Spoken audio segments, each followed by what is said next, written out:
मैं इन सारे प्रश्नों को एक एक करके लेता हूं। सबसे पहले लेवल 1 में 2 स्टेज एग्जाम क्यों? 1,25,00,000 के आसपास स्टूडेंट्स ने अप्लाई किया है। इतनी बड़ी संख्या में देश भर में अगर रिक्रूटमेंट करना है तो आपको एक लेवल के एग्जाम से, सिंगल एग्जाम से करना बहुत मुश्किल है। फिर भी हम इसको री एग्जामिन करेंगे। इतनी बड़ी संख्या में 1,25,00,000 कैंडिडेट्स अगर हो तो कैसे उनको एक साथ सेम तरीके से सेम लेवल ऑफ हार्डनेस और क्वेश्चन की, ये सब करना अति डिफिकल्ट। आप सब इस प्रक्रिया से गुजर चुके हो, आप भी समझते होंगे। इसलिए इसके दो, एक प्रीलिम एग्जाम और उसके बाद में एक कंप्यूटर बेस्ड टेस्ट 2 इस तरह से करके किया गया। वो नोटिस में लिखा गया था कि अगर जरूरत पड़ी, अगर परिस्थिति हुई तो उसके 2 लेवल किए जाएंगे। पहला ये। दूसरा, आपका प्रश्न कि 10+2 में ग्रेजुएट्स को कैसे अलाउ करें। देखिए, किसी भी एग्जाम में मिनिमम क्वालिफिकेशन का स्टैंडर्ड होता है, मैक्सिमम क्वालिफिकेशन का नहीं होता है कभी भी। ये कानूनन कॉन्स्टिट्यूशनल व्यवस्था में हम लोग काम कर रहे हैं। कॉन्स्टिट्यूशनल व्यवस्था के हिसाब से हम मिनिमम प्रिस्क्राइब कर सकते हैं, मैक्सिमम प्रिस्क्राइब नहीं कर सकते। तो 10+2 के लिए जो क्वालिफिकेशन वाला स्केल है, उसमें अगर ग्रेजुएट बैठे तो उसको रोकने का हमें कोई अधिकार नहीं है, किसी को कोई अधिकार नहीं है। अगर कोई नया इसके बारे में कोई नया न्यायपालिका की तरफ से कोई चीज आती तो अलग बात है, लेकिन हमारे पास कोई अधिकार नहीं है इसका। दूसरा विषय था ये। तीसरा विषय आपने रखा समय का। देखिए, शुरू में इसके लिए जो इस एग्जाम को कंडक्ट करने के लिए एप्लीकेशंस आई, दोनों के दोनों एग्जाम्स में 1 करोड़ से ज्यादा एप्लीकेशंस आई। 1 करोड़ से एप्लीकेशन ज्यादा आई तो जो एग्जामिनेशन कंडक्ट करने के लिए एजेंसी हमको हायर करनी थी, उसको हायर करने में टाइम लगा, 6 महीने से ज्यादा लगा। नेचुरली इतनी बड़ी संख्या में अगर एग्जाम करना है देश में तो अपने आप में वो एक बहुत बड़ा challenge. It's a Himalayan task, it's a huge task, it's a very very big challenging task. तो एजेंसी को सेलेक्ट किया गया। सेलेक्ट करते करते कोरोना आ गया। कोरोना के फेज में देरी हुई, लेकिन फिर भी डिस्पाइट कोरोना तुरंत दिसंबर 2020 में एग्जाम की प्रोसेस चालू हुई। एग्जाम की प्रोसेस चालू हुई और despite second wave of corona फिर भी एग्जाम किया गया with all the precautions, all the safety things करके इसको लाए। जो दूसरा वाला ग्रुप बी का एग्जाम है, उसमें कैट में चले गए थे बच्चे, क्योंकि करीब 5 लाख के आसपास एप्लीकेशंस ऐसी थी जिसमें फोटोग्राफ प्रॉपरली मैच नहीं हो रहा था। तो नेचुरली अगर एप्लीकेशन में फोटोग्राफ मैच नहीं हो तो उसको आप एग्जाम में कैसे लोगे, तो वो विषय आया था। तो उस विषय के कारण लोग कैट में गए थे। एडमिनिस्ट्रेटिव ट्रिब्यूनल ने जैसे ही उसका समाधान किया, फैसला किया, उसके फैसले के तुरंत बाद में हम लोगों ने एग्जाम के प्रोसेस को आगे किया। कोई उसमें देरी नहीं की। और हमारा, देखिए, हमारी सरकार, प्रधानमंत्री श्री नरेंद्र मोदी जी का इंटेंट हमेशा है कि मैक्सिमाइज करना है रोजगार को। इसीलिए आप देखिए, इतनी बड़ी संख्या में, यानी रेलवे में 1,40,000 टोटल, 1,05,000 ग्रुप डी की कैटेगरी में, लेवल 1 की कैटेगरी में, और लेवल 2 से लेवल 6 की कैटेगरी में 35,000 कैंडिडेट्स वैकेंसीज। 1,40,000 की वैकेंसीज लाना कोई छोटी बात नहीं है, बहुत बड़ी बात है। फिर आपका चौथा पॉइंट आप देखिए, ज्यादा से ज्यादा कैंडिडेट्स को फर्स्ट स्टेज से सेकंड स्टेज में जाने का मौका मिले, इसके लिए 2015 तक हमेशा प्रिलिमिनरी एग्जाम जो होता था, फर्स्ट स्टेज होता था, उससे 10 गुना लिए जाते थे, केवल 10 गुना लिए जाते थे। 2015 के बाद में पहले ही संख्या बढ़ा के 15 गुना कर दी गई, जिससे कि ज्यादा से ज्यादा कैंडिडेट्स को मेन एग्जाम के लिए जाने का मौका मिले। और 2019 में इस संख्या को 20 गुना किया गया, ताकि ज्यादा से ज्यादा लोगों को अवसर मिले, ज्यादा से ज्यादा लोग, क्योंकि फर्स्ट स्टेज जो प्रिलिमिनरी एग्जाम इतना बड़ा नंबर है कि उस नंबर में हो सकता है कुछ बाय चांस उस दिन तबीयत ठीक नहीं हो, कोई दूसरा कारण हो, समय पे पहुंच नहीं पाए, कोई भी कारण से मिस कर गया, तो मैक्सिमम लोगों को हमें चांस देने का इंटेंट है। इसी इंटेंट के कारण 20 गुना किया गया। जो 10 गुना था 2015 से पहले, उसको 20 गुना किया गया 2019 में। तो ये प्रो स्टूडेंट्स, प्रो कैंडिडेट्स वाली अप्रोच है हमारी, और हमारी इंटेंट एकदम नेक नियति से काम कर रहे हैं, सच्चाई से काम कर रहे हैं। देखिए, कोई भी कहीं भी एक भी जगह से कहीं कोई पेपर लीक होने की बात नहीं है, कहीं पे कोई एग्जाम के मैनिपुलेशन की बात नहीं है।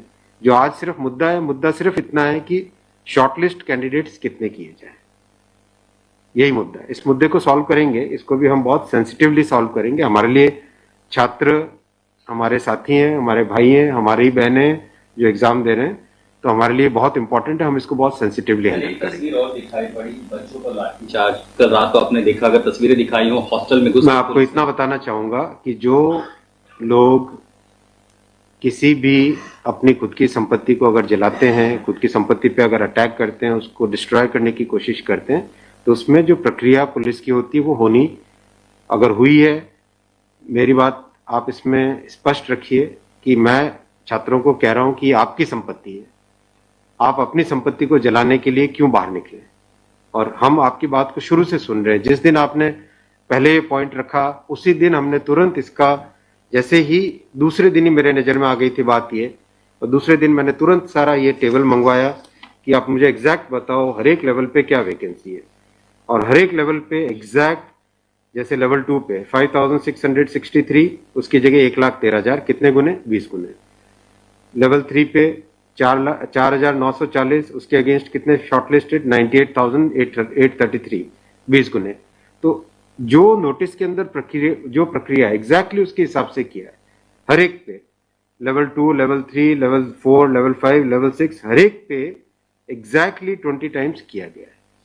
इश्यू वो नहीं, इश्यू डुप्लीकेट नहीं, इश्यू यूनिक वाली बात आ गई। अब वो मुद्दा उनका है, क्योंकि इसलिए मुद्दा आ रहा है कि जिन लोगों ने तैयारी कर ली है उनको लगता है कि हमें एक बार और चांस मिल जाए, इसीलिए हम इसको बहुत सेंसिटिवली हैंडल करेंगे।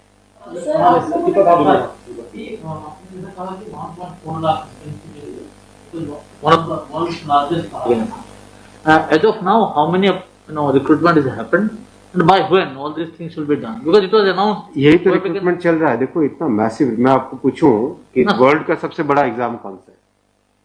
वर्ल्ड का अगर, या इंडिया का भी अगर बड़े एग्जाम्स देखें तो बड़े एग्जाम्स में जेई बहुत बड़ा एग्जाम होता है, सिविल सर्विसेज बहुत बड़ा एग्जाम होता है, स्टाफ सिलेक्शन कमीशन का बहुत बड़ा एग्जाम। इन सब एग्जाम्स में एप्लीकेशंस की संख्या होती है 5 से 7 लाख, 8 लाख, 10 लाख। यहाँ 1 करोड़ एप्लीकेशंस हैं। आप ये तो देखिए ना कि कठिन कितना है।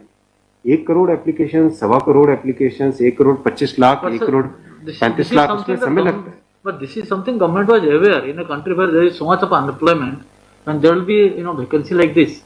तो इसीलिए तो टाइम तो इतना लगेगा ही। अगर आपको इस एग्जाम को ढंग से करना है, इतना टाइम लगेगा, चाहे कोई करे। और उसके बाद भी आज देखा कि गया से आगजनी की तस्वीरें आ रही हैं। क्या ये कन्वे नहीं हो पा रहा है? कहाँ पर ये लैक ऑफ कम्युनिकेशन आपको लग रहा है, या मैटर पॉलिटिसाइज हो चुका है? नहीं, कुछ लोग इसका गलत फायदा उठा रहे हैं, और मैं उनसे भी निवेदन करूंगा कि छात्रों को भ्रमित न करें, कोई गलत इसका उपयोग न करें। ये छात्रों का मामला है, ये देश का मामला है, इसको हमें सेंसिटिवली हैंडल करना चाहिए, और इसमें हर तरीके से संवेदनशीलता के साथ इस मामले को लेना चाहिए। सर, कुछ छात्रों के ऊपर FIR भी दर्ज हुई है, कुछ पुलिस के स्टडी में भी अभी के समय में है, ऐसी खबरें आ रही हैं। आप खबरों की जांच करिए। देखो, जो पुलिस की प्रक्रिया है वो अलग चीज है। मैं अभी मुद्दा है, जो उस मुद्दे को कैसे सॉल्व करें उस पे सोचना चाहिए, हमें फॉरवर्ड लुकिंग होना पड़ेगा। सर, मेरा एक सवाल है कि जिन राज्यों में हिंसा की खबरें या फिर जो रेल रोकने का जो मूवमेंट चल रहा है, ट्रैक पे स्टूडेंट बैठे हैं, क्या उन राज्यों के मुख्यमंत्री से आपकी बात हुई है, और क्या कुछ आप लोग के संदर्भ में कि कैसे? बिल्कुल, सब जगह लॉ एंड ऑर्डर स्टेट का जो रोल होता है, राज्यों के मुख्यमंत्रियों ने भी बहुत संवेदनशीलता के साथ काम किया है, और हम भी कॉन्स्टेंटली टच में हैं, कंटिन्यूसली टच में हैं। और जो आज कमेटी की बात भी सबके पास जा चुकी है ऑलरेडी, और मेरे ख्याल से ज़्यादातर जगह से स्टूडेंट्स ने इस विषय को स्वीकार भी किया है। और मैं अभी भी रिक्वेस्ट करूंगा एक बार फिर सारे स्टूडेंट बंधुओं को, छात्रों को, कैंडिडेट्स को, कि आप प्लीज अपनी ग्रीवेंसेस को, अपने पॉइंट को, अपने कंसर्न को, अपने विषय को, अपने मुद्दे को फॉर्मली रखिए। हम इसको एकदम संवेदनशीलता के साथ टैकल करेंगे।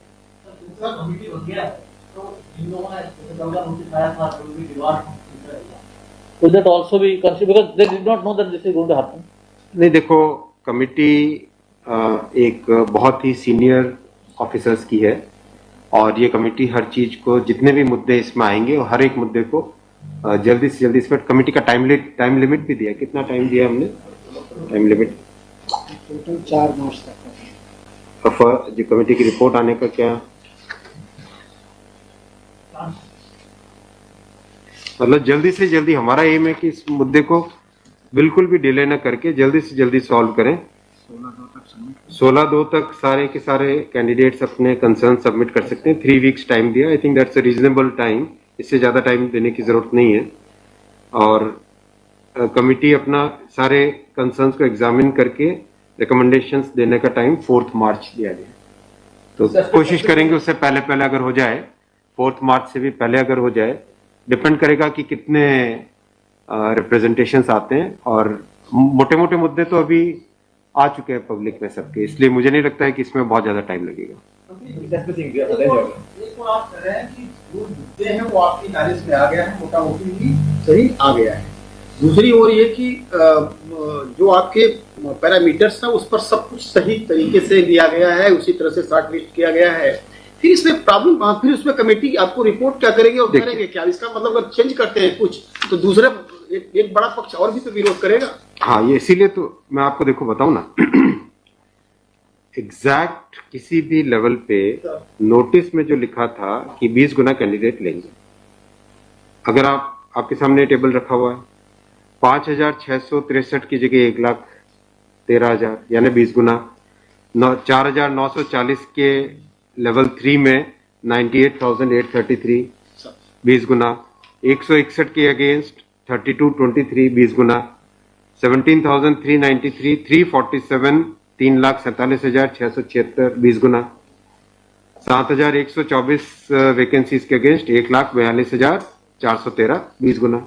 एग्जैक्ट 20 गुना है हर एक लेवल का। अब स्टूडेंट्स क्या कह रहे हैं कि जिन कैंडिडेट्स ने एक से ज्यादा लेवल में क्वालिफाई कर दिया है, राइट जी, उसके कारण सपोज मान लीजिए लेवल 3 में जो लेवल 5 का कैंडिडेट है वो भी क्वालिफाई हो गया है जी, तो वो लेवल 3 में कोई एक कैंडिडेट को जो क्वालिफाई नहीं हुआ है, उसे लगता है कि अगर उसको यूनिक के हिसाब से काउंट करते तो शायद उसको भी एक मौका मिल जाता मेन एग्जाम देने का।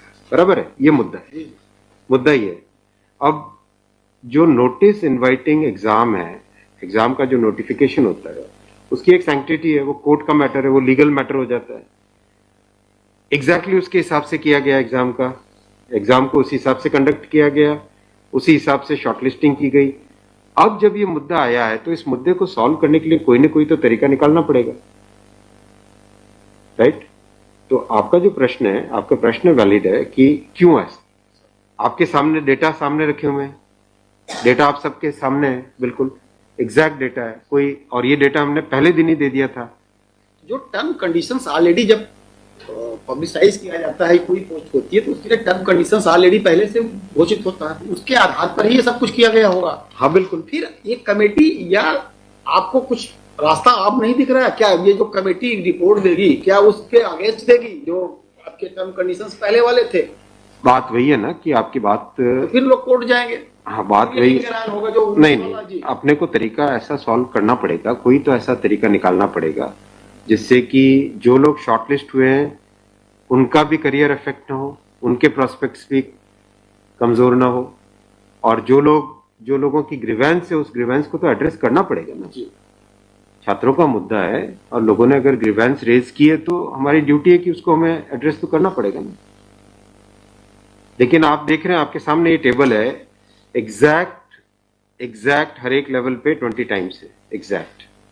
ये आप टेबल आप सब लोग देख लीजिए। और ये हमने जैसे ही शॉर्टलिस्टिंग हुई, कुछ लोगों ने मुद्दा उठाया, तुरंत मैंने आरआरबीज को क्लियर बोला था कि ये एग्जाम हमारी तरफ से एकदम ट्रांसपेरेंटली होना चाहिए और हर जगह एग्जैक्ट ये सब नंबर्स रखे गए। एक सवाल अगर आपके धन्यवाद।